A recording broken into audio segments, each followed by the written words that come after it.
I was going to put together a quick video on initial setup for a classic Fiat 500. This is a 110F engine, so it's a 500cc engine. And once you've done a rebuild, kind of just getting it back running and things that I've done and some things I've learned along the way. Hope this helps somebody. In order to get your engine up and running, a couple things that you'll want to have is going to be obviously the manuals. Optional things here are going to be the compression gauge. You can get a fuel pressure and vacuum gauge. A multimeter is extremely handy. Some vice grips. I got a 2-cylinder RPM. I think the easiest way to do this is just to start from the top of the engine and work your way down. So we'll do it, but I'm gonna take the valve cover off. We'll set the tappets first, and then we'll work our way over. We'll set the initial setting if you've been messing around with a carburetor or have cleaned your carburetor, how to initially set that back up. We'll look at the spark plug gaps. We'll work our way down. We'll talk about static timing and how to set that up and make sure that you know you're 10 degrees before top dead center on a compression stroke. This engine has a 1-2-3 electronic ignition, so I'll go through on how to set that up, and then we'll get it ready to get cranking. In order to set the tappet, what you're looking to do here is you're going to rotate the engine, and you'll see your valves start to move in and out.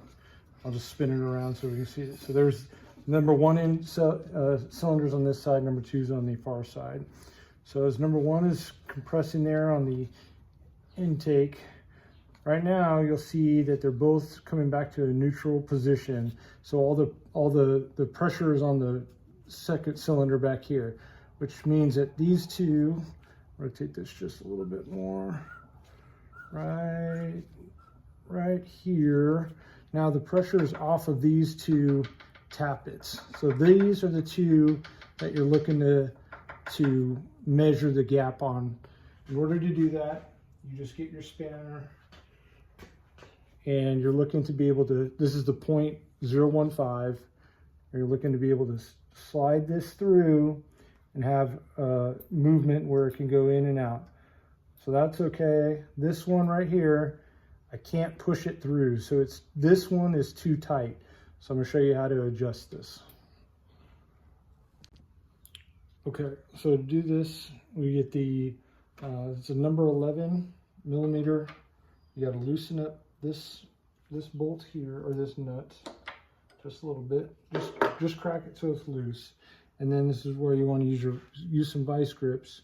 And you can rotate this counterclockwise to raise it. So now my feeler gauge is able to go through unobstructed. So that's about, and just rotate it to where you can just get the feeler gauge kind of through there. So that's about right. So leave it there with your vice grip, and then lock back down the nut on that position. And take the vice grip off, grab your feeler gauge, come back in, and now that's set at 0.015. And then just check the other cylinders while you have this off. Okay, next thing we want to check is the initial setting for the carburetor, both the idle screw, which is right here, and the mixture screw, which is right here. You'll notice that all carburetor idle screws and mixture screws are going to be a standard, so that you know how many rotations you're doing as you're making your adjustments. As a rule of thumb, for your initial setup, what you want to do is take the idle screw, remove all pressure off of the plate back here that it rests against. So so you have a little bit of a gap that's there, and then what you want to do is rotate it back in 1.5 turns. So there's 1 full turn and 1.5 turns. Leave it there.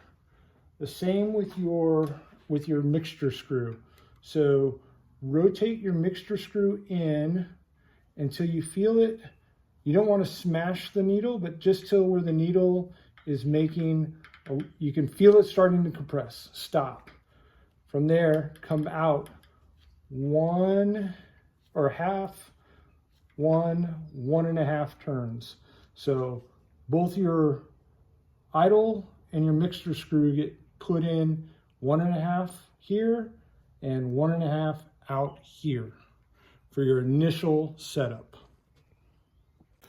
Okay, the next step we're going to do is set the number 1 cylinder to 10 degrees before top dead center. In order to do that, we're going to use a couple of different things. One is a vacuum gauge, which will help us identify when we are on the compression stroke of being able to do this. We're going to use a micrometer because the timing mark is for top dead center, and we need to be 10 degrees before top dead center. And then, like I said, this is a insert we're going to put into the spark plug for the vacuum gauge. So all we'll do here is just stick this into the number 1 cylinder, and it doesn't have to be super tight. Just start your threading it by hand, and then use a socket just to get it kind of snug in there. That's it. That's good enough. Then we're going to take our vacuum gauge, and we're going to hook the vacuum gauge onto that hole there. And then I'm just going to set the vacuum gauge up here so I can see it easily. Okay, so now we're going to set the static timing for our initial start. You'll see that the static timing is supposed to be set 13 millimeters before top dead center. So if you look at 13 millimeters before top dead center, look at your timing marking, and basically this bolt that's right here, in the middle of that bolt corresponds to 13 degrees before top dead center. So what we'll do is we will rotate the engine such that we're looking for the number 1 intake valve to compress. There's compressing, and we're looking on our vacuum gauge here. As it comes up, what you'll notice is you'll start to get the compression there at the top, and then when it rotates back through and you get vacuum, that's where you've passed through top dead center. And if you looked at here, you'll see that we've passed down through that point. So we're going to rotate it one more time through, all the way through. Exhaust stroke. And now we are building to the compression stroke on the number 1 cylinder. This now is set 10 degrees before top dead center. And what you'll see on your distributor is your distributor should be facing this direction. If it's facing this direction, what you have is a condition where you are what's called 180 degrees out on your timing. There's 2 ways to fix it. One, when you put on your distributor cap, make sure that the number 1 cylinder wire gets rotated to that position, or take it off and reinstall the distributor, which is what we're going to do so that we can also show the static line or the static timing on the 1, 2, 3 ignition. Okay, so we just removed the distributor out, and so to fix your 180 degree out, all you need to do is rotate the bottom of this to about the 12 o'clock position, and then we're going to rotate it about to the 1 o'clock position. And what that's going to allow us to do, when you insert it back into the camshaft, it will rotate your cap back. So you can see how much that moved. So here we want to rotate a little bit more, and then we'll put it in, and that will put us at the 1 o'clock position. So that's about right there is where we want, and we will come back to you in just a second. Okay, so now we have the distributor set in to the number one with the rotor at the number one position. And what you're looking for on the 1, 2, 3 ignition is going to occur right down here in this bottom right corner. So what we've done is we've taken off on the coil, you remove the negative wire from the 1, 2, 3 electronic distributor or ignition, and you leave it on the positive side. And now that you've got your rotor cap or your rotor in place, what you're going to do is you're going to rotate the 1, 2, 3 till the light just becomes visible right there,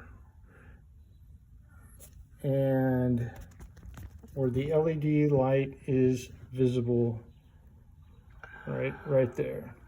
And so that is your static placement on the distributor. And so right now you hold it in place, and now you lock down your 13 millimeter bolt down over here in order to hold it into place. Go ahead, sir. You can see the distributor is reset at the 12 o'clock position corresponding to the rotor to the number one cylinder with the LED light just visible. If you look at our 13 degrees before top dead center, that's where we're set, and we're on the compression stroke of the number one engine. We're going to verify everything one more time by go ahead and turning the engine. We'll look for that number one intake valve to go down.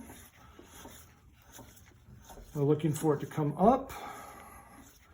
Here comes our vacuum pressure. Transitioning down through. Here comes our top dead 10 degrees before top dead center. Corresponds to the 12 o'clock position on the cap and rotor. And there would be our top dead center position reset at the compression stroke of the number one cylinder.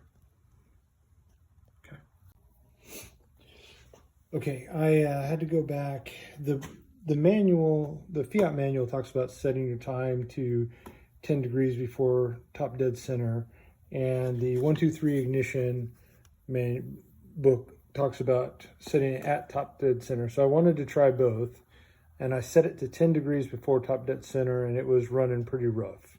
So now I'm reset to top dead center.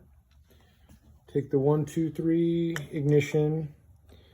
You rotate it clockwise till the light goes out, then counterclockwise till it comes back on. And there's your static position with the rotor arm up at the 12 o'clock position for cylinder number one. I'll get back to you in a minute. In order to verify our throttle mixture screw and our idle screw, what I'm going to use is this 2-cylinder tach generator, and I'll hook it onto the number one engine. What I'm going to be looking for is, as I bring out the idle screw first, once the engine starts to warm up, I'm going to be looking for about 750 RPM as a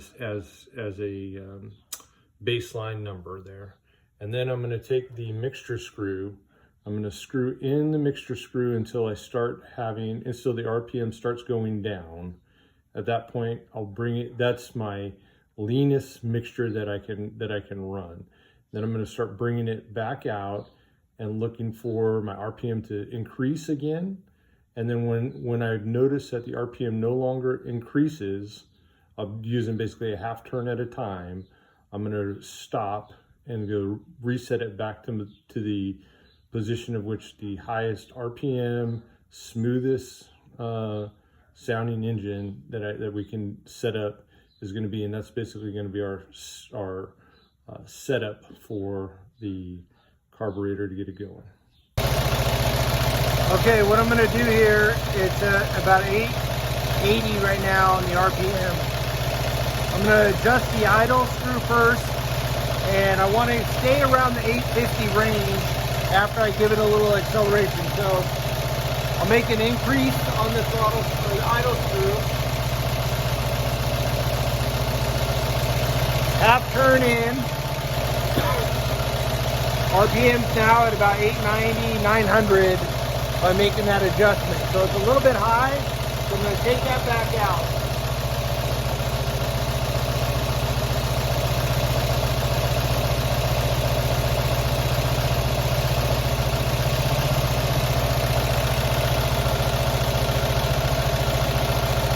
starts to drop. I'm looking for around 850 when it's just at normal idle.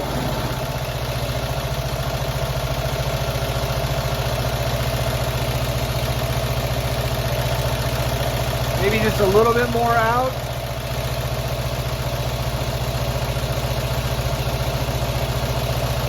Half turn.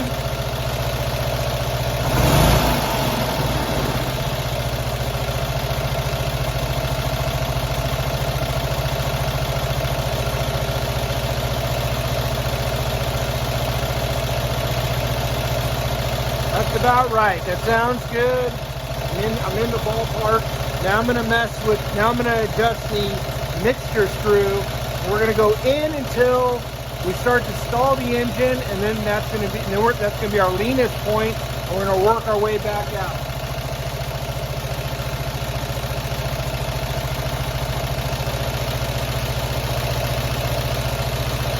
Half turn.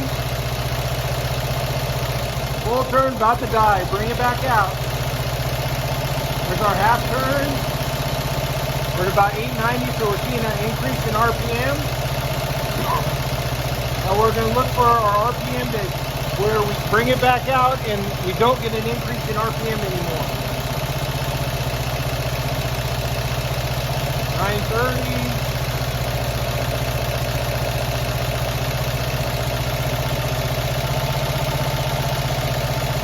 Back out. Okay, so we're not getting an increase in RPM anymore. So I'm going to go back to my previous setting. About a half turn. I'm back in that 900 RPM. Now I'm going to take the idle screw.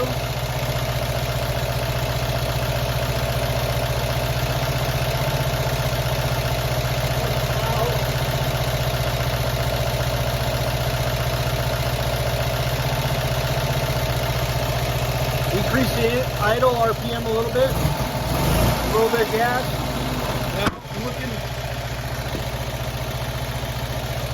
looking for this number to come back down to about 850-ish.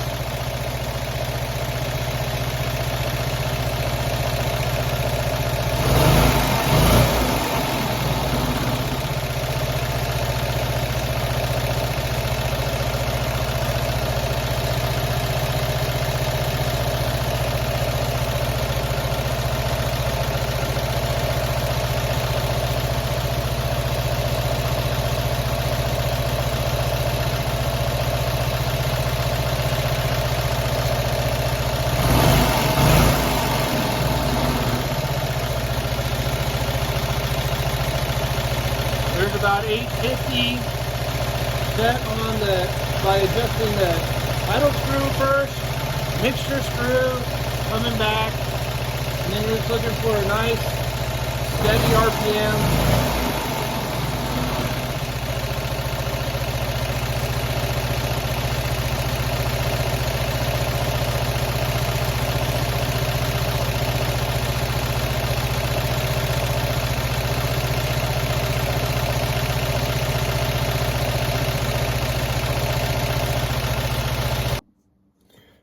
Okay, the next thing we're going to check is the field coiling in the dynamo to make sure that we're not having any issues in that space. So we're going to come off of this terminal here and then find a good ground.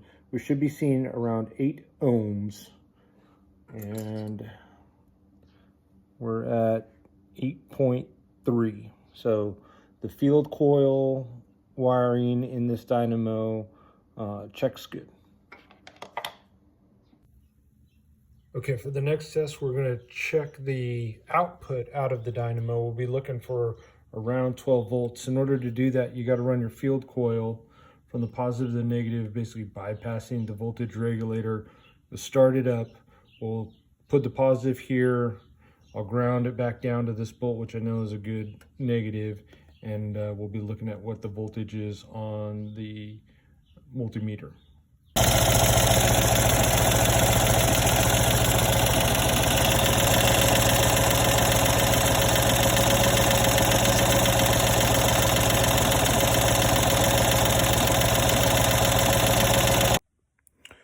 Okay, that last test, we saw that the voltage coming off the dynamo was in the 2 to 3 range.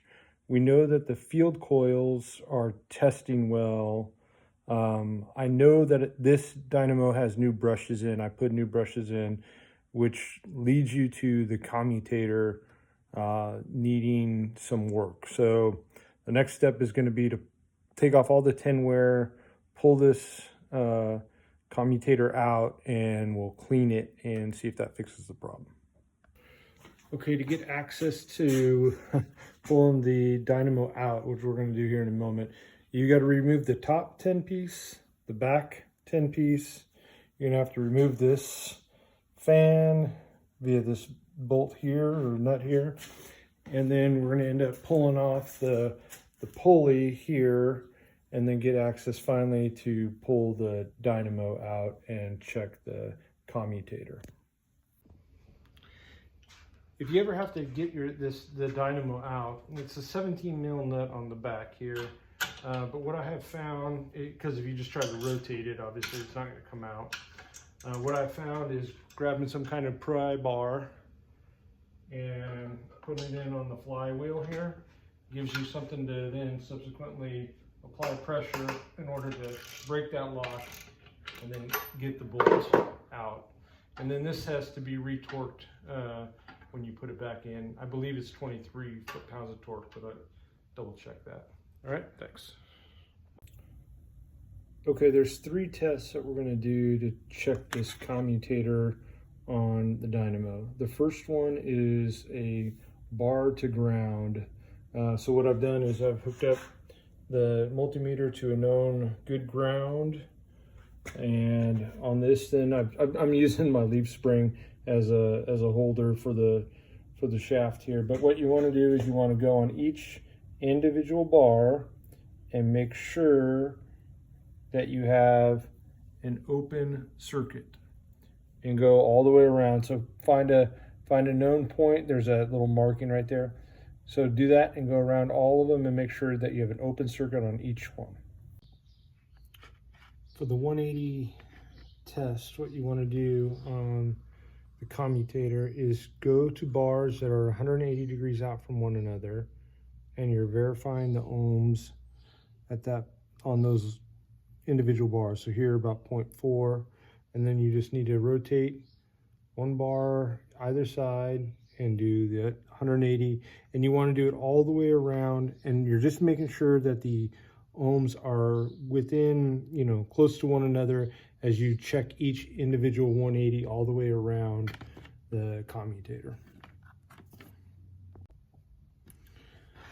The final test is the bar to bar test, and so here you just go adjacent bars one next to each other, and you're again just looking at the ohms meter and making sure, so in this example it's 0.3, 0.4, and then just go over to the next 2 bars, and you're looking to see relatively that same reading.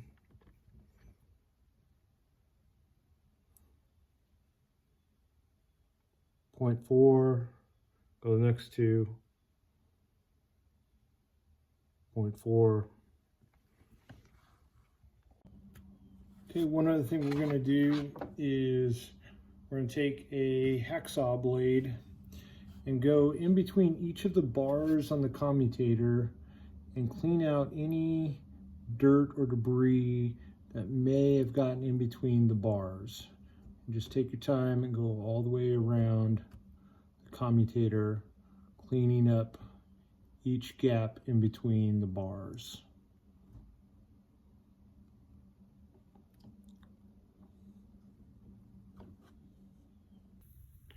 And here's why you don't want to have to do this job.